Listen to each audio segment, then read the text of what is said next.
Okay, so this is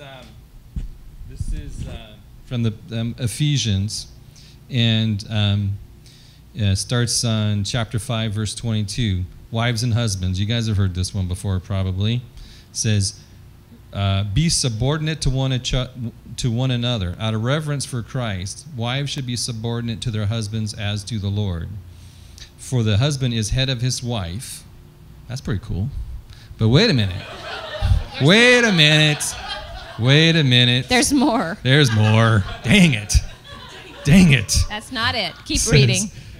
The wife, or for the husband is head of his wife, just as Christ is the head of the church, he himself the Savior of the body, as the church is subordinate to Christ. So wives should be subordinate to their husbands in everything. But husband, love your wives, even as Christ loved the church and handed himself over for her to sanctify her, cleansing her by the bath of the water and the word. So, what does that mean? What did Christ do for the church? He died. So,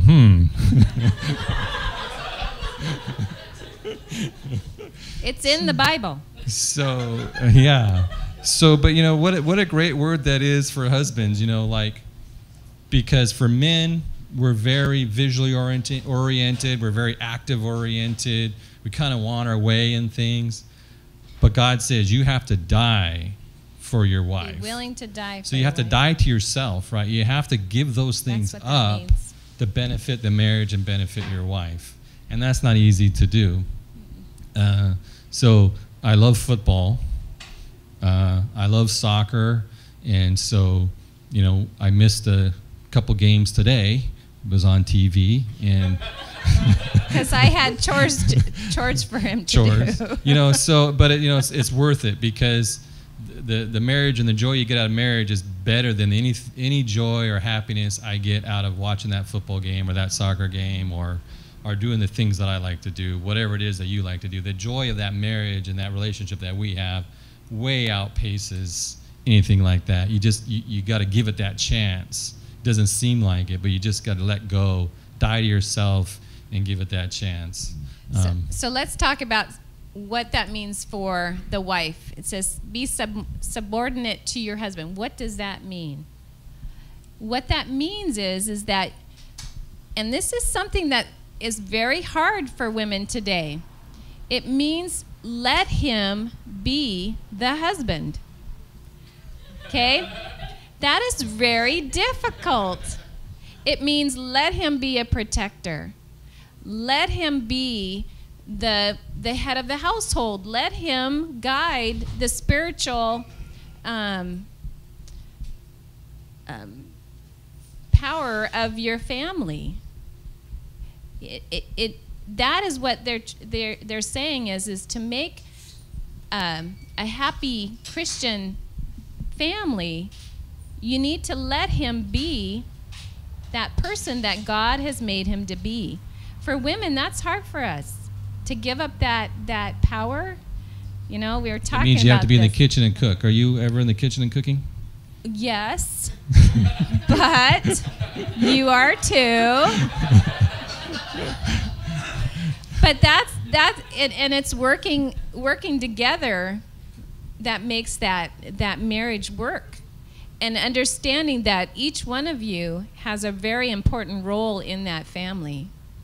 And when you're dating, I think the other thing that you need to do is look at the person you're dating and imagine them as the leader of your household.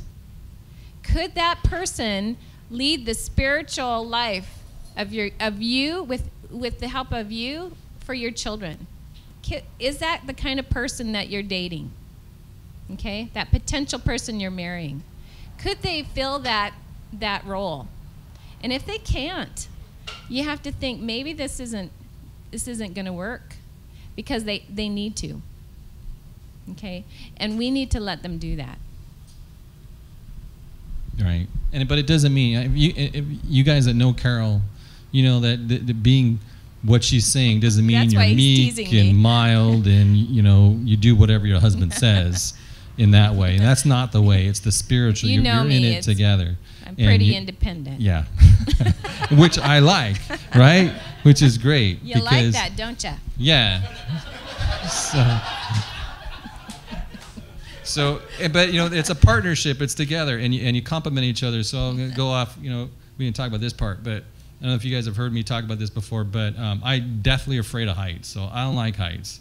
I'm afraid of heights, and I talk about how the partnership in the marriage works, how you complement each other. So we used to live in Hawaii for a while, a long time ago. And if you've been to Hawaii, there's Waimea Bay, and in Waimea Bay there's a big rock. It's like a cliff, right? Has anyone been there? You need to go. You haven't been there. It's fun. And in this cliff, it's 40 or 50 feet high, and you jump off the cliff. 40 or 50. Okay. Yeah, it's 1,000 feet high, and you jump off. It's taller every story. Yeah. And you jump off into the surf, right? So it's real fun. Well, I'm not afraid of water. I can swim. We dive. We do all that stuff. Carol's doesn't as strong a swimmer as I am. I'm not afraid of heights. There was no way. She wanted to go up, jump off the rock into the water, and I go, I'm not going up in that rock and jumping off. You're nuts. And so she said, "Oh, come on." So she gave me that courage and that strength to go up to the top of the rock and jump off and in. And so she was worried about the water. And she goes, "Well, when do we know when to jump in?" Well, you have to time the waves, because if you jump in when the waves are out, you're going to hit the sand and break your neck. So you got to jump in when So I said, "Well, trust me. I know when to jump in. You get me up to the top of the rock, and we'll be fine." And I'll give you a push. So it's that type of compliment, right? I never would have done that and had that experience if it wasn't for Carol, right? And so that's what being married is. It's given that trusting your wife that they have the best interests in you, and vice versa. That's that subordinate, loving husband love your wives relationship. That's what that means. Yeah. And I still have a picture of that rock in my office, because just reminds me of our relationship and the courage that I get from being together. So after dating, once you figure out that you're ready for marriage, and he asks you to marry you, and guys ask the parents for permission, do it. Because first of all, it creates a relationship between your future father-in-law right there. It kind of makes a man pact, I think, when you do that. I think it does. Because ever since then, my dad and you are like buddies. They like to hang out. But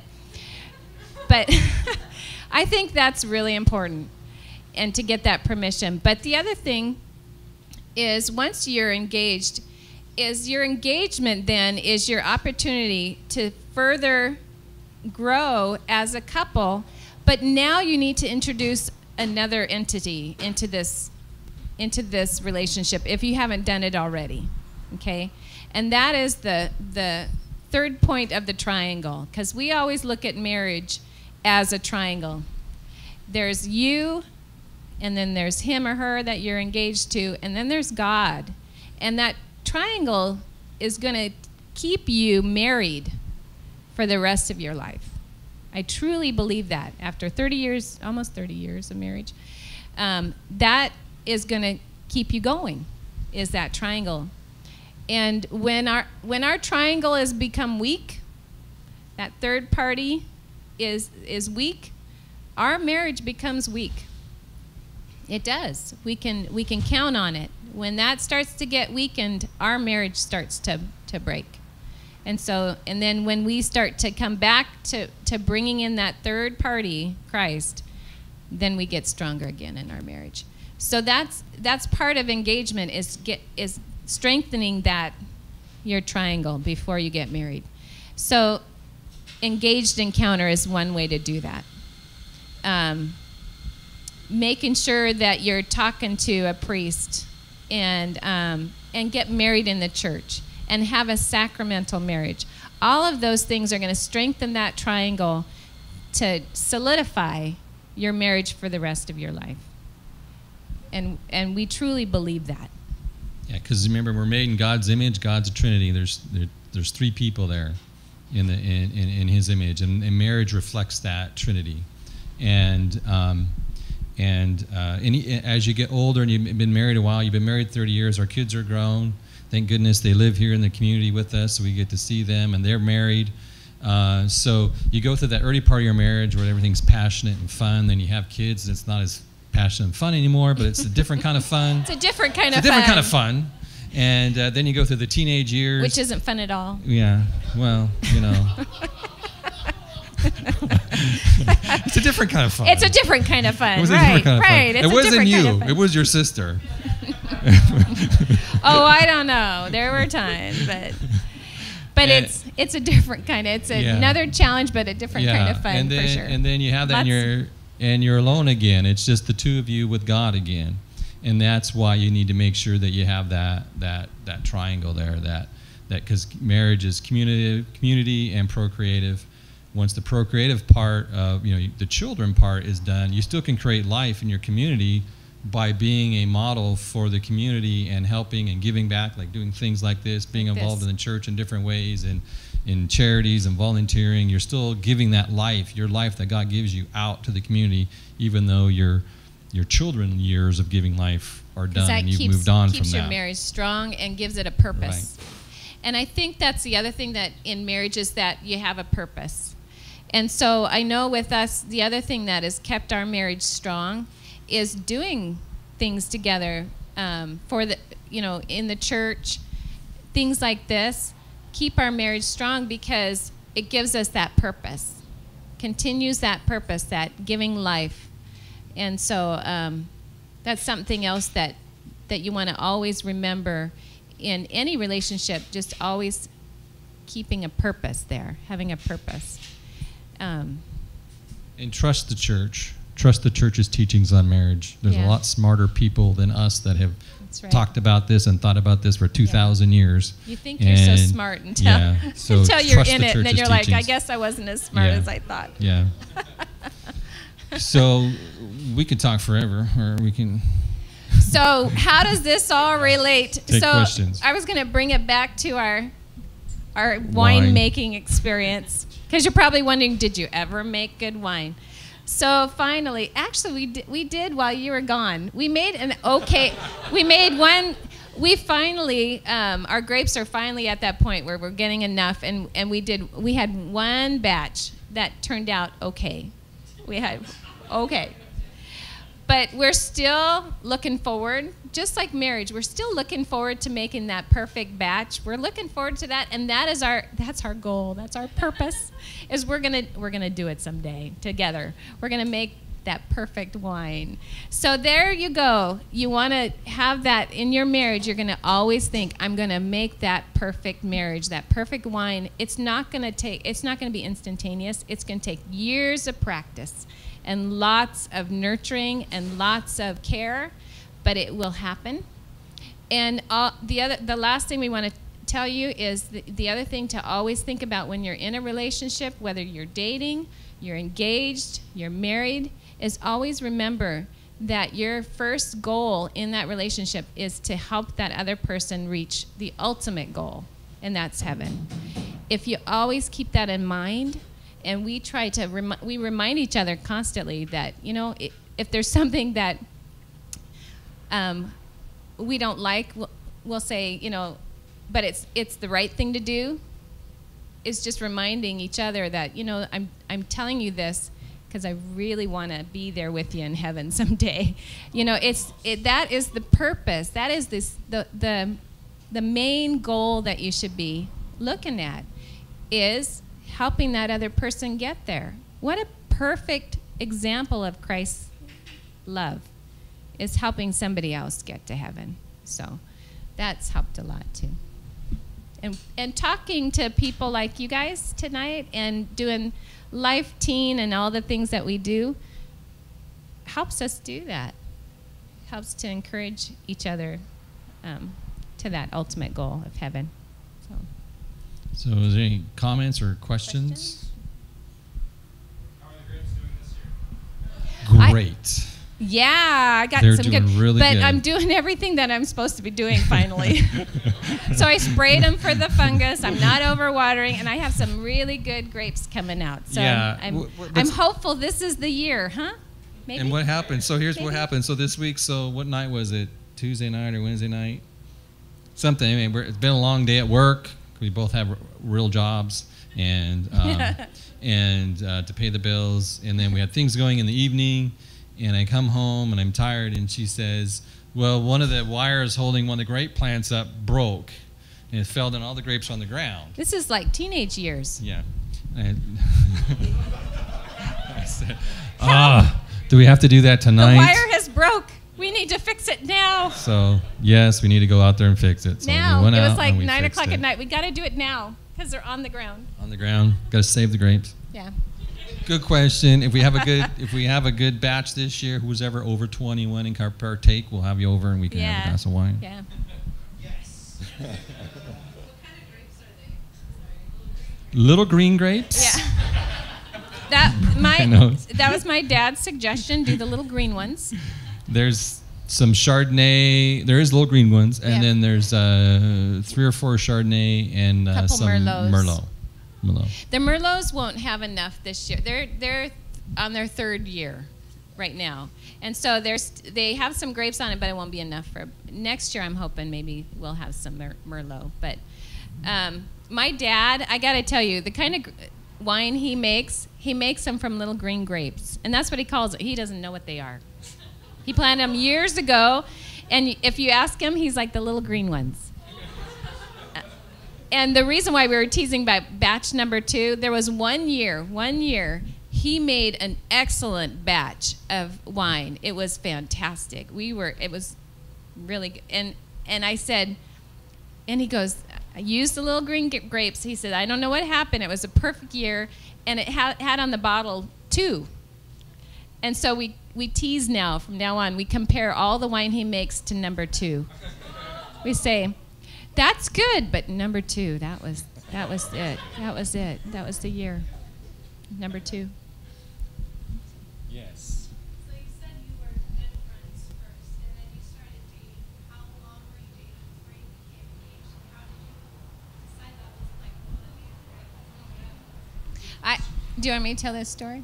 Yeah.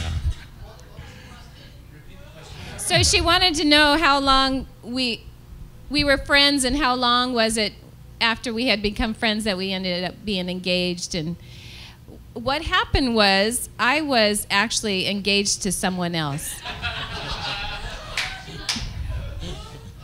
And so A very big guy, by the way. He was a large man. he was a boxer. Yeah. And he went through a lot of trauma. But You should see what he looks like. But look at, yeah, really. You should see the other guy. But I was engaged, and we had been friends for, gosh, about a year or so. And I was getting lots of signs from God that this wasn't it. I was getting tons, and my mother was getting signs. She kept telling me this isn't it. But but he was Catholic, and I thought it's a Catholic boy, because that was my deal breaker. But he wasn't a nice person, and so I was engaged, and this is God working. This is truly God working. He sent a guy to me who had tickets to a production that was coming, a New York production. The Merry Wives of Windsor. The Merry Wives of Windsor. And I had 2 tickets. The guy I was engaged to did not like theater at all. That was not his thing. So I had 2 tickets.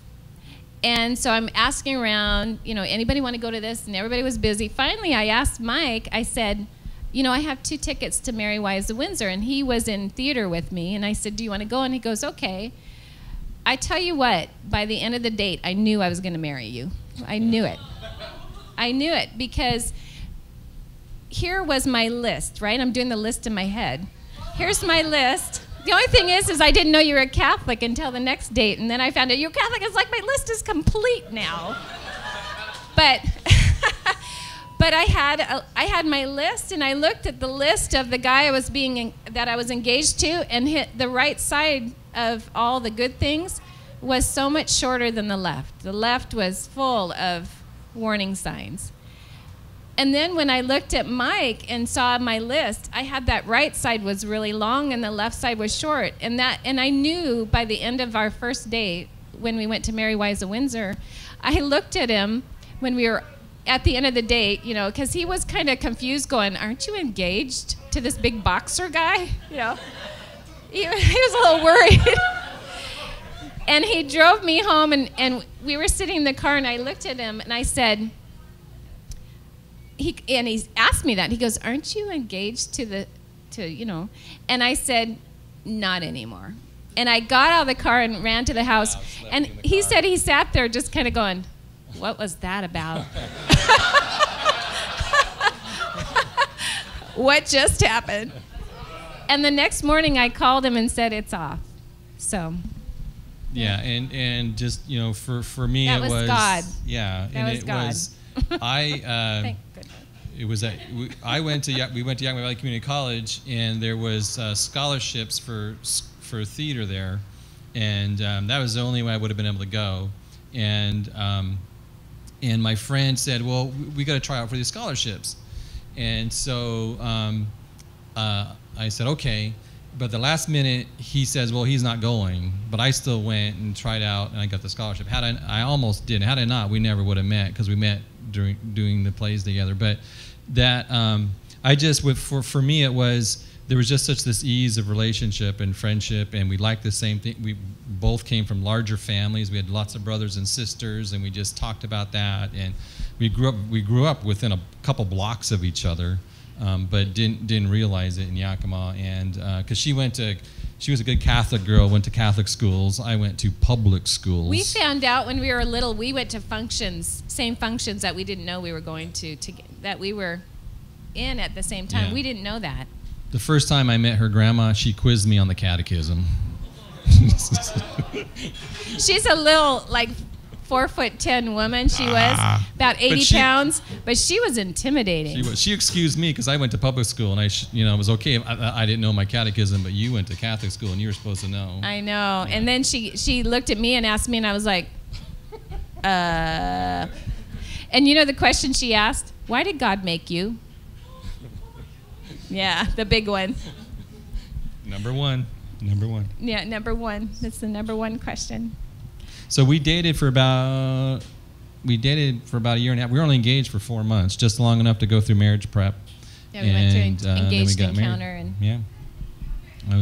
But back then you could do 4 months. But we got married. It's harder to do that now. But we got married in the church, and we had a reception in a gymnasium, and everybody brought food. It was a potluck. Did you guys have a potluck? No. Oh, yeah. We had a potluck. All the aunts brought food, so it was a potluck. Any other questions, comments? I love your story. So that's why you pay attention. Pay attention. Well, thank you. Thank you for having us. This was great.